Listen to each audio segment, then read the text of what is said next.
Hey everybody, I'm super excited because I am bringing to you some PC gameplay. Shout out to everybody in the comments in my previous video who pointed out that the Humble Bundle was available with the Ashes of Ariandel and the base game for 12 bucks. I've had a ton of fun playing on PC. I've been able to hook up with some people I've never really been able to play with before. It's just been a lot of fun.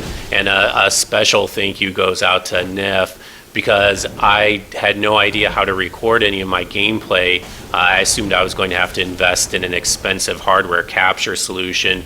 And he was the one that pointed out that the NVIDIA cards come with shadow play built in. I've had a few issues with it, but it's been robust enough to get the job done. And I've been able to capture PC gameplay, which is awesome.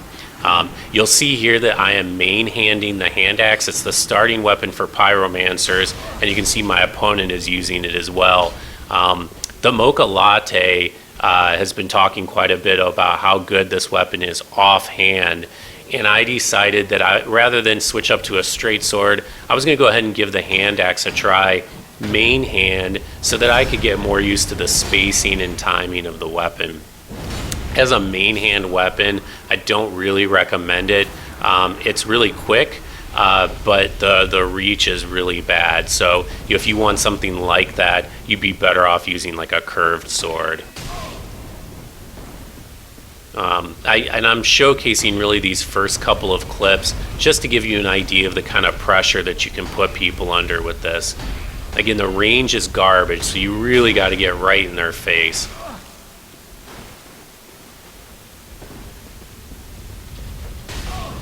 But as Mocha points out, it roll catches on reaction. And a lot of people don't realize this, but straight swords will not roll catch on reaction. And you can prove this to yourself. You have a buddy just stand in place and then have him roll at random and try to roll catch him. And in fact, you can have him try to do like a cestus parry as he comes out of the roll, and I promise you, you will get parried way more often than you will actually roll catch him.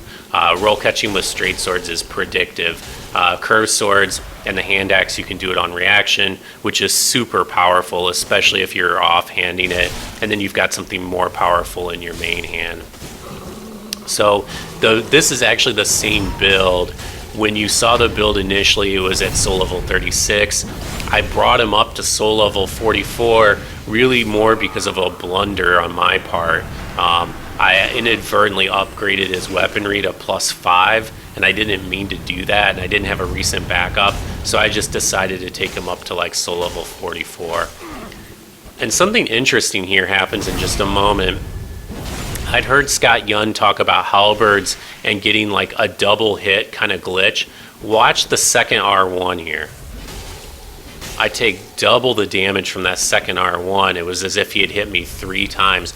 I've never seen that on PS4, so I don't know if that issue is specific to the platform, to the PC, or maybe I've just never noticed it before.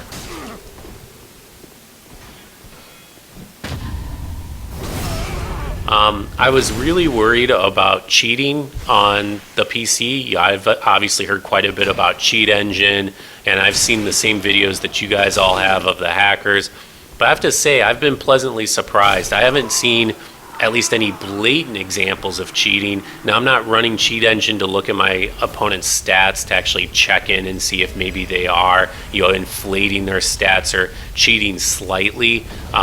But there's been no blatant cheating. And one other interesting thing that I've noticed, there aren't nearly as many over-leveled phantoms on the PC. Most of the phantoms you run into, well, I wouldn't say most, I would say probably about half of the phantoms are at the same level range as the host. On PS4, that is obviously not the case. And you can see the blue that got summoned in there died off in the background, probably to the Karthus enemies.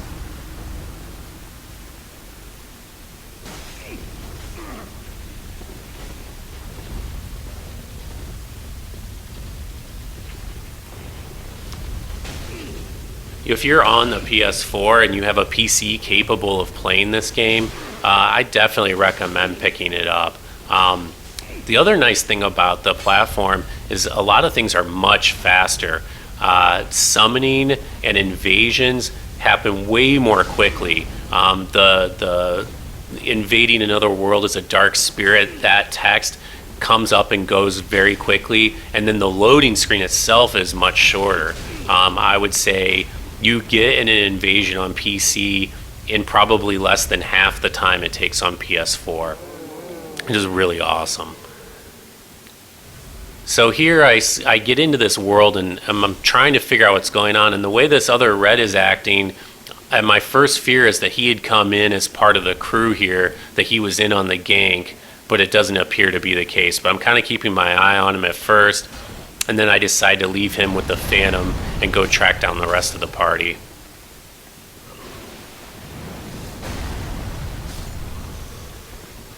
I've really been amazed at how far you can push the upgrading and still be able to invade places like Cathedral the Deep.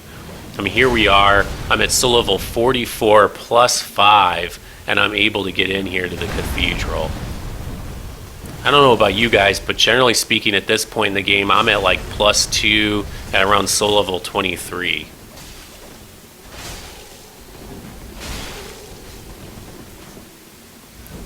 And here I try to give the red some cover so he can roll out and heal, but instead he tries to attack and ends up dying.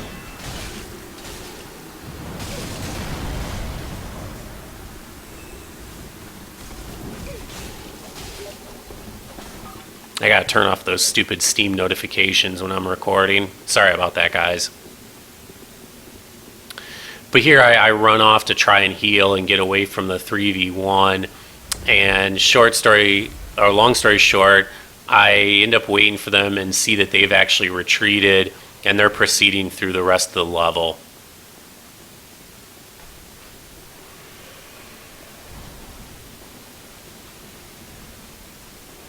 So this here is not an ideal place to face a 3v1, but I really don't have much of a choice at this point. I mean, I could wait for them to finish this whole section, but I'm not patient enough to do that.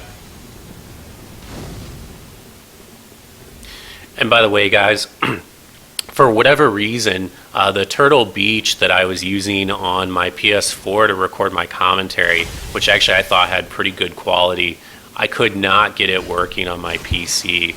And I spent some time, quite a bit of time actually, trying to find a solution, trying to figure out what the underlying issue was, and I was not able to figure it out. So right now I'm using just some real shitty lab tech microphone, and I know the quality isn't as good, so I'll probably end up getting a new microphone, one that's specific to the PC and sounds at least tolerable. So you have my apologies. And this guy with the twin daggers, he really could have been putting me under a lot more pressure. I mean, his weapon is designed to be very aggressive and put people under a lot of pressure. And I actually ran into a good Brigand's dagger player just a couple days ago, but that guy really wasn't doing what he needed to do.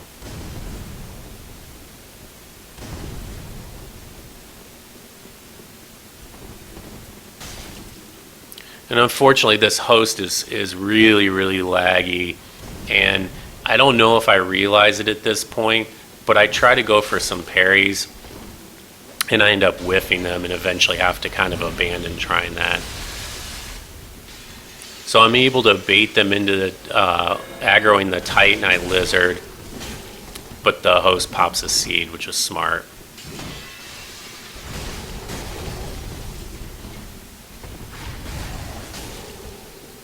Another thing that you'll see me doing a lot more of these days, you'll see me doing the L1 waggle.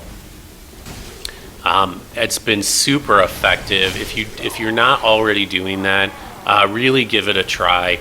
There's a lot of players, a lot of parry spammers who are really just looking for that first movement, and they don't care what attack you're doing, what the timing is. They're just going to spam parry and hope to get lucky, and then maybe one-shot you. But that L1 waggle, as I approach a player and then I go for their back, I've been getting a lot more backstabs that way. And in the past, I've gotten reaction parried, especially by Cestus users. Those are the ones you really have to watch because they can reaction parry a straight sword R1.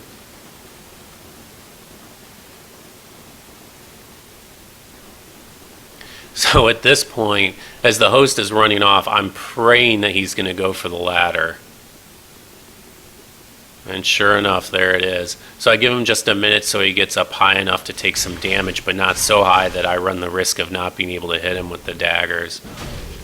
And most people probably already know this, but when you're recovering from a fall or from a backstab or from just about anything, you go into iframes, but falling from a ladder is the one exception where it looks like you'd be in iframes, but you actually aren't. So you can do a ton of damage to somebody that you knock off the ladder. So this is the final clip here, guys. This was pretty amusing to me. I've got the obscuring ring on. These guys have cut the bridge down, so they're out looking for me. And this is an example of what I talked about in one of my most recent videos, where if you've got the obscuring ring on, people assume that they can see you coming, but they can't always. And because these guys have cut the bridge down and they're looking out, they assume they can see me coming. And I threw on the cat ring so my damage wouldn't alert them. And I'm able to come in and backstab the host right off the cliff. Thanks for checking in, guys. Talk to you soon.